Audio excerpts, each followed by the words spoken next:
You know the particular silence of waiting for someone, not waiting for them to arrive somewhere, not waiting for a text back or for plans to be confirmed or for something logistical to resolve itself. The other kind of waiting, the kind that doesn't have a deadline, the kind that exists inside you like a held breath you've forgotten you're holding.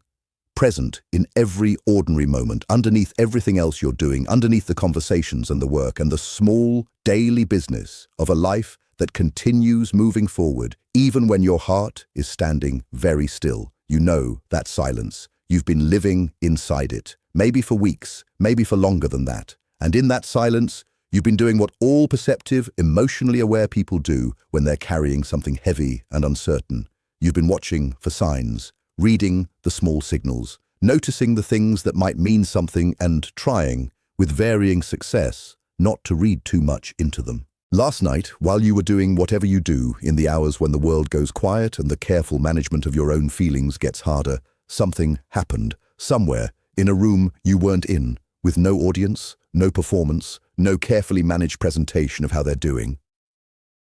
The person you love cried. Not the kind of crying that happens in front of people. Not the kind that gets witnessed and comforted and explained away. The other kind. The solitary kind. The kind that arrives without warning in the middle of an ordinary evening and takes over completely before a person has any chance to decide whether or not they're going to allow it.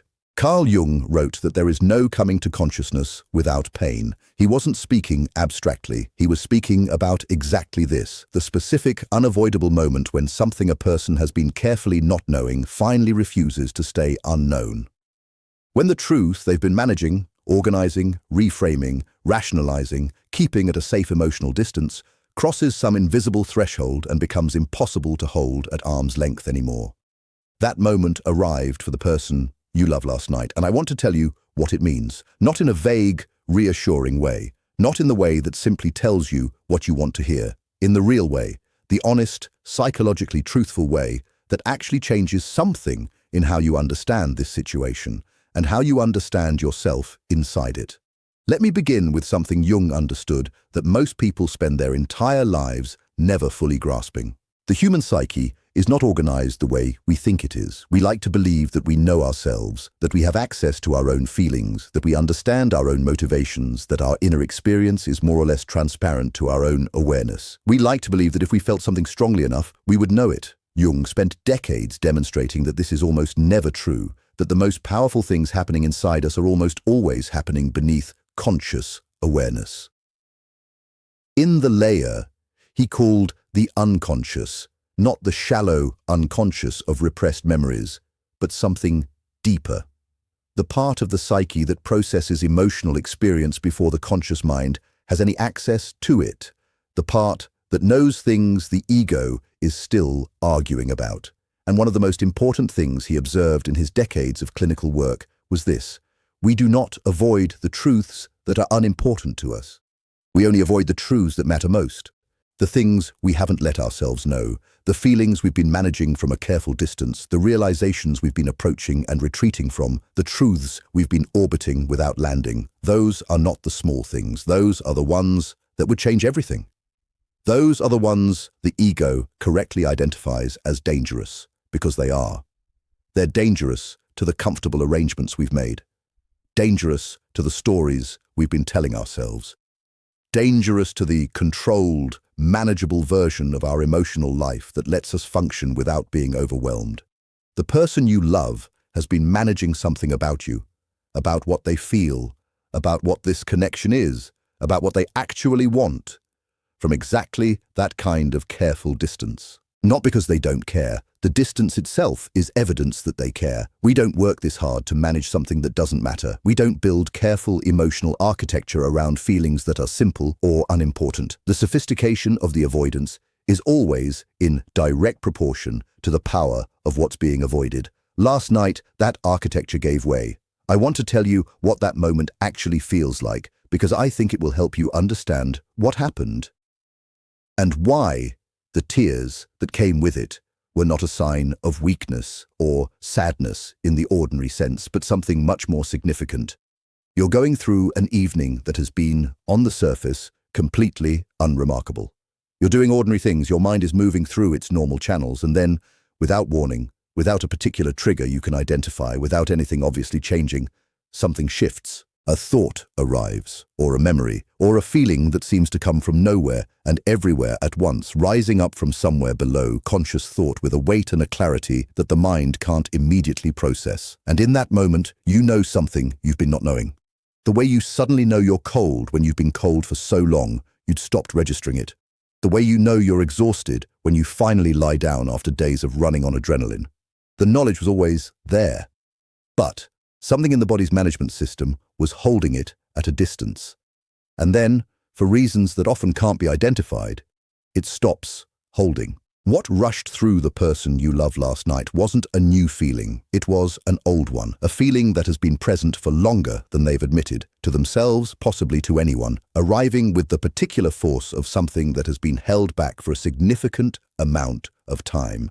The longer you hold something at a distance, the more force it carries when it finally arrives. Jung called this the return of the repressed, but not in the dramatic, clinical sense, in the everyday, deeply human sense. The part of us that knows what we don't want to know doesn't disappear when we look away from it. It waits. It accumulates weight. It finds its way into dreams, into sudden, inexplicable moods, into the specific category of thoughts we find ourselves repeatedly having to push away because they keep returning despite our best efforts to redirect ourselves. The person you love has been pushing something away, some recognition about the nature of what they feel, about you, about this connection, about what it means and what it would mean to fully acknowledge it. Last night, they stopped pushing. Now, I need to be honest with you about something. And I'm going to be honest because I think you deserve something more than comfort. I think you deserve truth, even when truth is more complicated.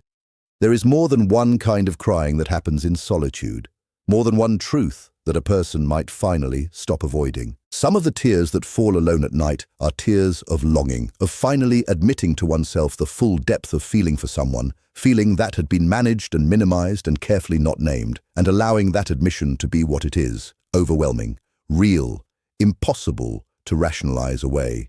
These tears come when someone finally stops telling themselves it isn't that serious, it isn't that deep, time will make it smaller, and discovers that time has made it larger. That distance, rather than dissolving the feeling, has clarified it. But some of the tears that fall alone at night are tears of grief, of finally admitting that something real is genuinely lost, of stopping the hopeful stories long enough to feel the honest sadness of a situation that may not resolve the way we want it to. These tears are not less meaningful. They are not evidence that the connection wasn't real. They are, in their own way, also a form of love. The specific ache of someone who cared enough that losing it, or accepting its limits, requires actual grieving. Jung was very clear about this. He never promised that awakening would always lead toward what we hoped for. He promised it would lead toward truth, and truth is not always the truth we want. I tell you this, not to create fear, but to offer you something more valuable than false reassurance. The dignity of being treated as someone who can handle complexity. Because what you do with this awareness, how you hold yourself in the uncertainty of not knowing exactly what truth the person you love encountered last night, says everything about where you are in your own psychological development. Here is what we can say with genuine confidence. Something happened. Something real. Not a performance, not a managed emotional presentation, something that arrived in solitude, when there was no audience and therefore no reason to perform. The most honest moments in human psychology are always the ones that happen when we're alone. The persona drops, the management dissolves. What remains is what's actually true. The person you love sat with something true last night, whether it was the truth of how deeply they still feel connected to you, whether it was the truth of loss, whether it was the truth of what they've been avoiding in themselves, not just about you, but about who they are and what they actually want from their one life. All of these are significant. All of them represent what Jung called a shadow encounter, the moment when we turn and face the parts of our inner life we've been looking carefully away from. And here is what Jung was absolutely certain about. Once that encounter happens, the person who experienced it is changed. Not suddenly, not completely, not in ways that immediately announce themselves, but changed in the foundational way. The way that alters the internal landscape even before the external life shifts at all. The woman who finally admits to herself that she has settled for less than she deserves is already free, even before her circumstances change. The man who finally stops telling himself he doesn't care about someone he profoundly cares about is already more honest, even before he acts on that honesty.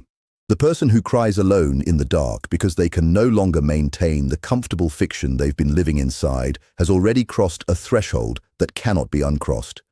The person you love has crossed a threshold. What happens next is not something I can promise you. What happens next depends on things neither of us can fully see: their particular psychology, their fears, their history with vulnerability, their capacity for the kind of courage that is required not in dramatic moments, but in the quiet, ordinary act of telling someone the truth about how you feel. What I can tell you is that the inner movement has already happened. The external expression of that movement, when it comes, if it comes, in whatever form it takes, will be a reflection of something that became real in the dark, in solitude, in the specific kind of tears that belong to no one else. Jung wrote extensively about what he called individuation, the lifelong process of becoming more fully oneself. And one of the central insights of that process is that we cannot individuate, cannot become whole, without integrating the parts of ourselves we have been refusing to claim.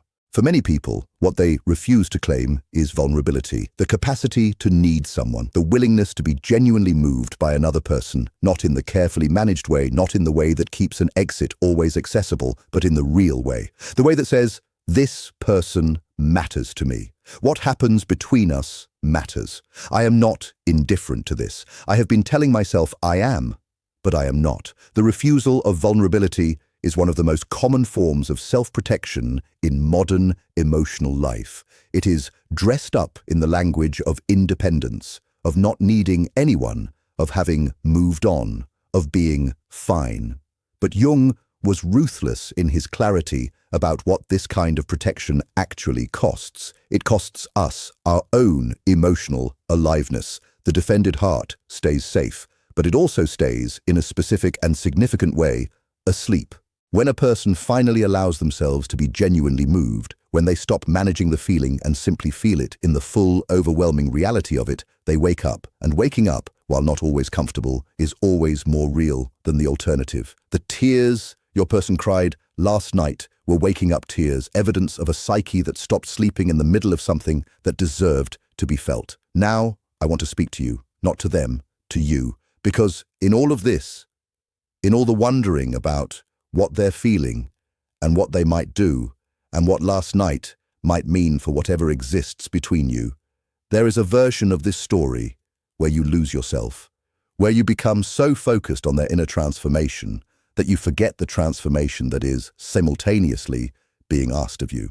You have been waiting, and waiting is not passive, despite how it feels. Waiting for someone to catch up to a truth you've already been living inside is one of the most psychologically demanding experiences a human being can have. It requires holding hope and reality at the same time.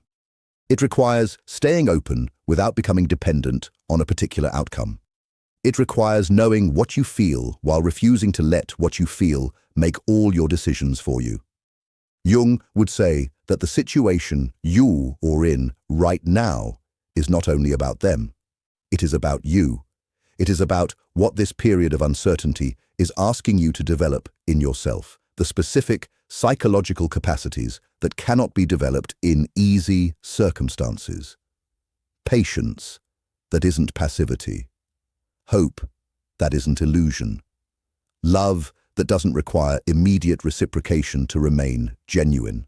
These are not small things. These are the capacities of what Jung called the individuated self, the person who has done enough inner work to be able to hold ambiguity without being destroyed by it, to love without needing to control the outcome of that love, to remain present to their own experience even when someone else's response to them is uncertain. The question the universe is quietly asking you right now, while the person you love processes their solitary awakening in their own time and in their own way, is whether you can stay rooted in yourself, whether you can continue to be a full person, living your own life, attending to your own development, without making their response to you the measure of your stability.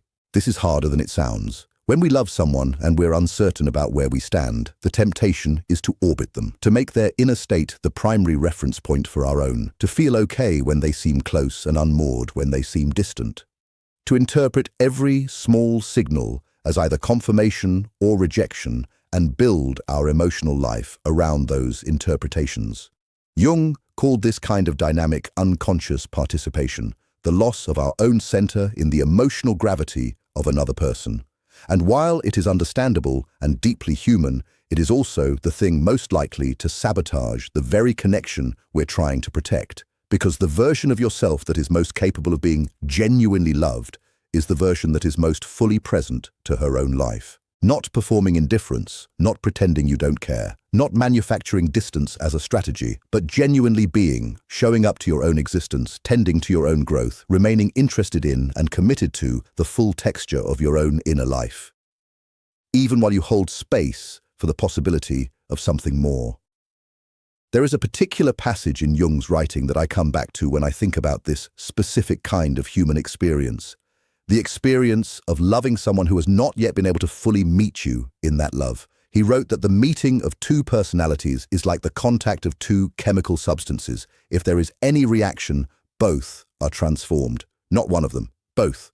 Not the one who cried, not the one who waited, both. Changed by the encounter, by the connection, by what exists in the space between two people who matter to each other. You have already been transformed by this, whether or not it resolves the way you hope, whether or not the person you love finds their way to the courage that their tears last night are pushing them toward, whether or not the external story moves toward closeness or toward something more painful. You have already been changed by this connection, by what it has asked of you, by what it has revealed in you, by what it has required you to develop, and that matters, not as consolation. En dainos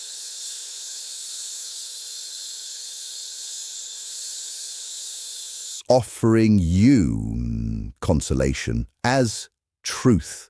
The kind of love that makes a person cry alone in the dark at the truth of it. That kind of love is not common. The capacity to feel that deeply, to be moved that completely, to carry something so real that it survives distance and uncertainty and all the careful management in the world, that is not something to minimize in yourself.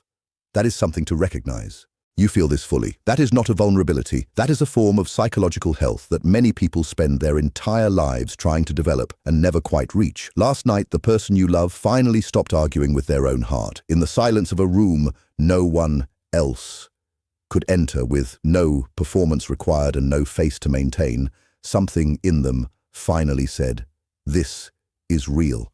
I feel this. I cannot keep pretending I don't." What they do with that admission belongs to them. You cannot control it. You cannot accelerate it. You cannot love them into action before they are ready for it. The inner timing of another person's courage is beyond your jurisdiction, no matter how much you care about the outcome. What you can do, what this moment is quietly asking of you, is something both simpler and harder than that. Stay true to what you know.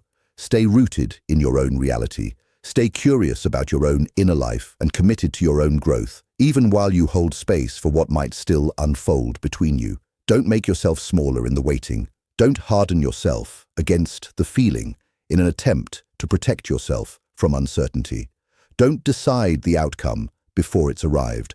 Hold it the way you would hold something genuinely precious, with care, without gripping. Jung believed that the deepest transformations in human life always begin in the dark, in solitude, in the private, witnessed by no one moments when the soul finally encounters what it has been circling. Those moments are not the end of a story. They are its genuine beginning. Last night was a beginning. For them, in the tears they shed alone with a truth they could no longer avoid. In the inner threshold they crossed without anyone watching. And perhaps for you too, in the quiet of wherever you are right now, having heard this, sitting with the full complexity of what it means to love someone who is still finding their way to meeting you there. Both of you are becoming something. Both of you are being shaped by this, by the distance and the uncertainty and the truths that are still finding their way to the surface. The direction of that becoming is not yet fully visible, but the fact of it is already certain. Something has already changed. And change things, in Jung's understanding, never simply return to what they were before.